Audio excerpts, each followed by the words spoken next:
hours and I'm heading back to the airport on another trip. My tags are still on.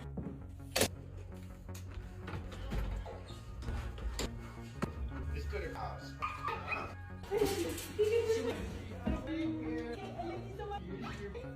As I was saying goodbye to Darla, she scratched my under eye and I'm freaking out because my shoot is tomorrow. Yeah. I need to grab some all floor out of my book. Some scratching my face.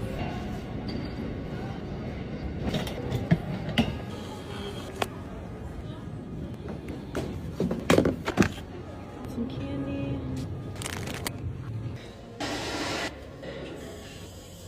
Airport fit. So cold outside. It's gonna be freezing when I get to New York. I'm flying to New York today because I booked a really exciting campaign. I'm only going for a few days. Feels really weird to fly without Quinn, but I'm really excited, so travel with me.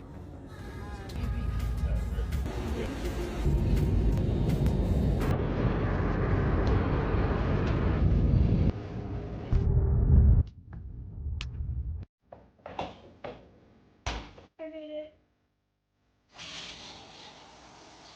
Immediate shower. I was in such a rush to leave my house today that I knew I was going to forget something and I forgot to bring pajamas, so that's great. My skin broke out pretty bad when we were in Hawaii because of the weather, so I'm just going to the basics in my skincare, keeping it really simple until my skin calms down a little bit. I got those two with a giant pimple on my lip. I'm doing eye cream. Hopefully that will help the scratch underneath my eye. But I'm going to end the video here. I have a busy day tomorrow that I'm really excited about and I can't wait to share with you guys.